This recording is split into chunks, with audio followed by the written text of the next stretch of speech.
They said the gods were eternal. They said the temples would outlive empires. They said no one man could change the ritual that kept the sun rising. And then a teenager walked into the palace at Thebes and told the priesthood they were wrong. You've heard hints of this story. A heretic king. A queen whose face is carved into perfection. A city that rose and fell within a single lifetime. But tonight we ask a harder question. How did a 17-year-old rewrite Egypt's religion? And why did a civilization let him try? In the next 30 minutes, we will peel back the layers of myth. We will meet the young pharaoh who renamed himself Akhenaten, effective for the Aten. We will watch him dismantle a centuries-old alliance between crown and priesthood. We will step into a new capital carved from the desert and ask what it felt like to live at the center of a religious experiment. And then we will see how the pendulum swung back, hard, under a boy named Tutankhamun, who became Tutankhamun to make a broken country whole. Let's start with the world Akhenaten inherited. Egypt in the mid-14th century BCE was wealthy, victorious, and confident. The empire stretched from Nubia to the Levant. Gold flowed north, cedar and copper came south. The gods were many. Chief among them in Thebes was Amun, the hidden one, whose temple at Karnak had swelled into a stone forest. The priesthood of Amun was rich enough to rival the state. Processions turned the city into a living stage. The king was the god's son and servant, but the priests held the keys to ritual. Into this world is born a prince, Amenhotep, son of Amenhotep III, a king so grand he styled himself a living sun. The older Amenhotep celebrated festivals that merged royalty with divinity. He built at Luxor. He floated on ceremonial boats. He surrounded himself with imagery of the sun god in his aspect as Aten, the visible disk whose rays touched the earth. The sun watched and learned. Then the hinge turns. Amenhotep III dies. His successor is young, late teens perhaps, and the palace becomes a battlefield of ideas. The sun changes his name.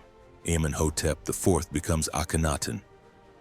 He announces a devotion not to Amun, but to Aten. At first, it sounds like a shift within tradition. Aten is an old god, honored in hymns. But the boy king isn't adjusting the balance. He is tipping the table. Here is our first myth to break. Akhenaten didn't invent monotheism with a lightning bolt. He tightened a spotlight. He chose a god whose presence is undeniable, sunlight, and he declared that its essence is singular and pure, uncarved, unhidden, unpersonified. No falcon head, no jackal mask, no sacred bark behind curtains, just the sun's disk and its life-giving rays. And he did something else. He changed how you meet the divine. In traditional Egypt, the gods dwell in dark sanctuaries. Priests feed them in private, wash their images, clothe them, perform rites at dawn. Ordinary people glimpse only the tips of processional poles and the sound of sistrums through incense. Akhenaten tears the roof off the sacred. His temples are open-air courts. The altars stand beneath the sky. The Aten is present whenever light touches stone. The divine is public if you stand where the king stands, because there is a catch. This new god does not carve his own image. He is the light itself. Who then speaks for the light, the king and queen? The rays of the Aten end not in hands that bless the people, but in hands that anoint Akhenaten and Nefertiti. They are the lens through which sunlight becomes worship. The monopoly shifts from a priesthood in the dark to a palace in the light. Change becomes visible in language. The king orders the name of Amun chiseled out from inscriptions. The word gods is rewritten as God, singular. plurals vanish from prayers. Even the king's own name is scrubbed of Amun and replaced with the Aten. The old divine family, Amun, Mut, Khonsu, Osiris, Isis, Horus, is replaced by a new axis. Aten, Akhenaten, Nefertiti, and their daughters. The celestial family is now the royal family. You can feel the tremors in stone. Artists drop the stiff idealism of centuries. Bodies soften, bellies swell, chins lengthen, lips thicken, eyes tilt. The king is shown with narrow shoulders and wide hips, a swaying sway. Is this a medical condition, or is it a theology drawn on flesh? Many scholars now see a deliberate style. The king's body melts and stretches like sunlight itself.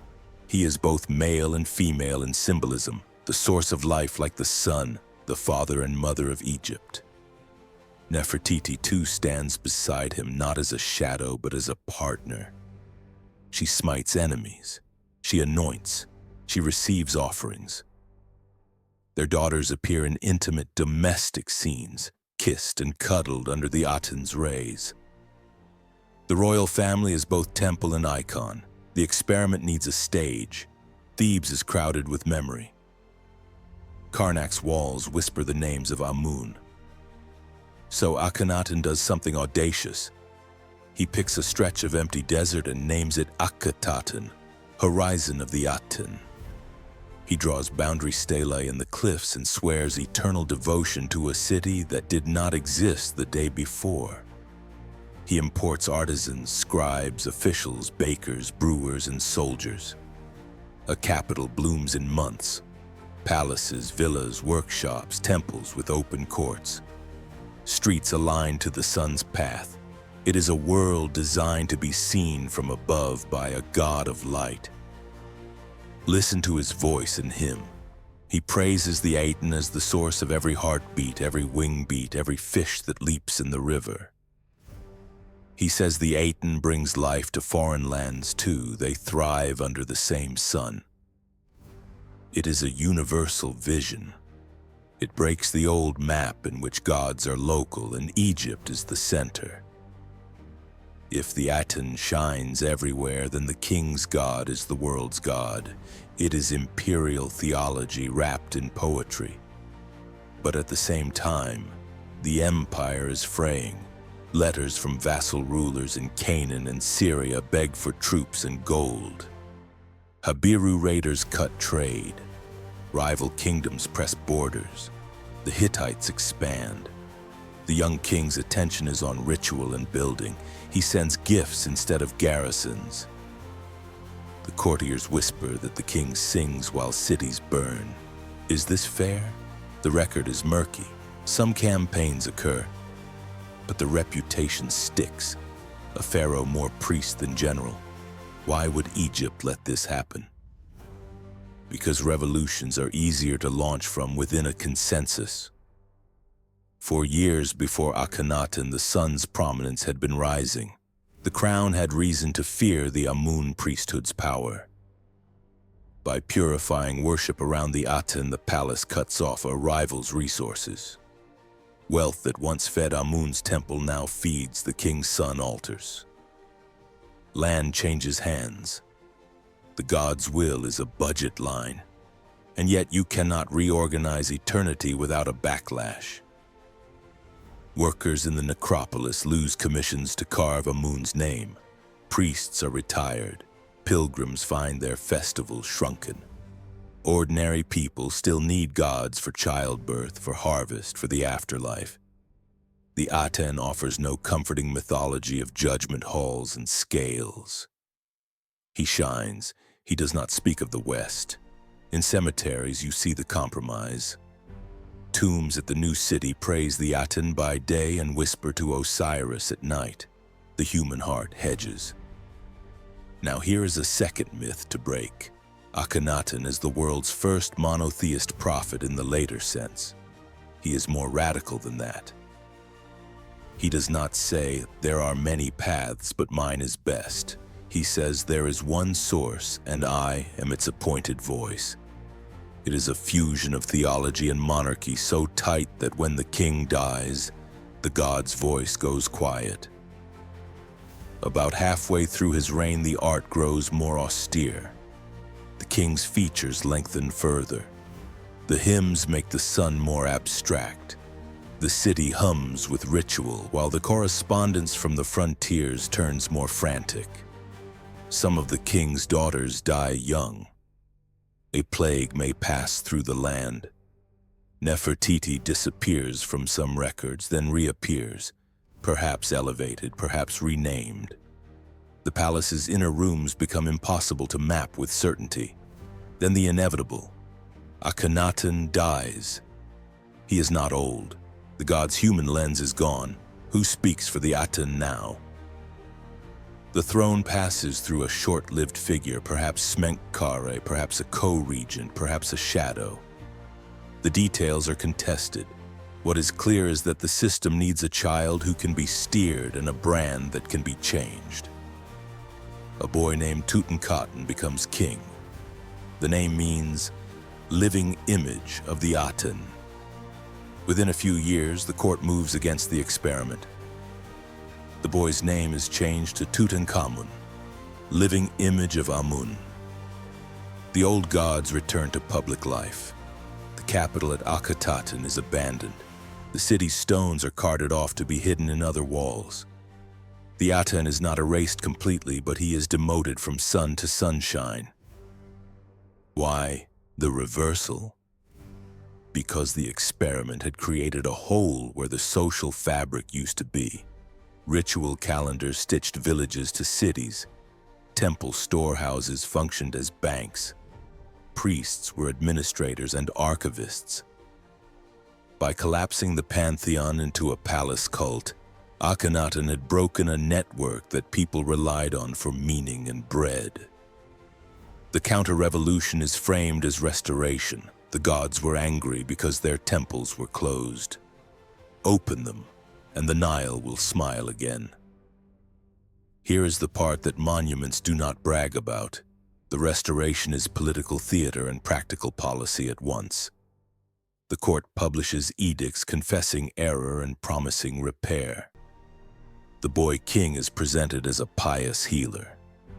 The priesthood regains income. The army regains honor. The artisans go back to carving familiar poses. The state apologizes to eternity and expects the harvest to improve. And yet, even as the system resets, the shock leaves a trace. The art of Amarna will be remembered by those who made it. The idea that a god could be approached in daylight without a statue will echo.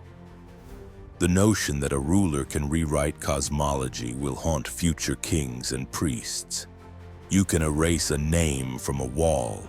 You cannot erase the memory of change. Let's ask the hardest question. Was Akhenaten a zealot, a visionary, or a teenager playing with power? The honest answer refuses a single label. He was raised in a palace where divine language was political currency. He saw his father blend kingship with the sun. He took that blend to its logical extreme and bet the state on purity. He loved the poetry of light and the theater of open sky. He distrusted intermediaries. He centralized authority. He underestimated the gravity of tradition. He was also a husband who appears to have trusted his queen. Nefertiti is not a shadow in his reliefs. She is a partner in ritual and perhaps rule. Was her beauty a mask for power? Beauty in that city was a doctrine. To be radiant was to mirror the Aten. The royal couple performed radiance as policy. He was a father who showed his children in public, a rarity in royal art. He was a patron of a style that allowed faces to wrinkle, bellies to fold, moments to breathe. Within a culture that prized eternal sameness, he let time show on skin. That is not a minor aesthetic quirk. It is a theological statement. Life, not perfection, is sacred in the sunlight. And he was a king who left problems for others to solve. The Levant's vassals fell away. The Hittites advanced. Egypt did not collapse, but it lost ground. When Tutankhamun and his advisors reversed course, they were not merely priests drunk on incense. They were administrators with an empire to repair. We should also resist a comfortable story in which a lone genius invents monotheism, and later traditions borrow his spark. The Aten is not the god of books. He is the god of beams. There is no scripture of law, no covenant of a people set apart, no portable ark, no prophetic tradition of rebuke. There is a court hymn, a city built, an iconography exploded, and a decade and a half of morning offerings beneath an unroofed sky. It is a revolution of sun and stone, not of text and exile. So what endures? 3 things. First, the reminder that religion is not a fossil. It is a living contract among power, place, and people. Change the place, a new city, and you can change the ritual. Change the power, cut a priesthood, and you can change the god. But remove the people's needs and the contract cracks. Second, the proof that art is not a decoration on politics. It is politics in another medium. The bodies of Akhenaten and Nefertiti were arguments you could not miss. The daughters under the rays were policy memos in limestone. When the Restoration came, the return to idealized forms was not mere conservatism. It was a reassertion of cosmic order. The king is timeless. The gods are stable. The world is as it was. Third, the warning that revolutions succeed only when they offer services that match the ones they dismantle. The Aten glows. He does not judge the dead. He does not tell farmers how to appease the flood. He does not lend grain in famine.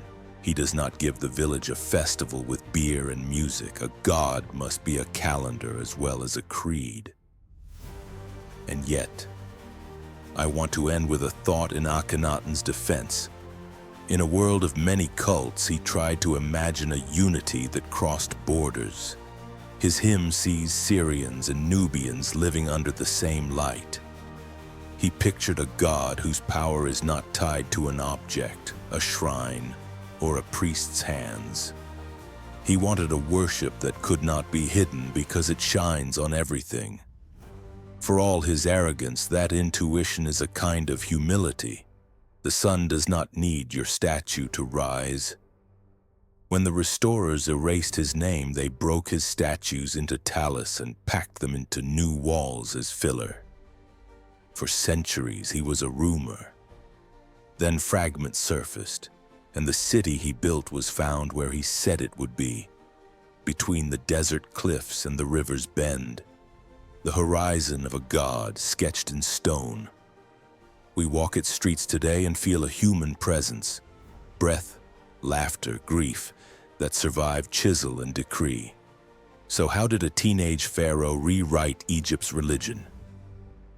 He did it by choosing the one thing no one could deny, the sun, and by standing where everyone could see him stand. He made worship a public act framed by a private monopoly.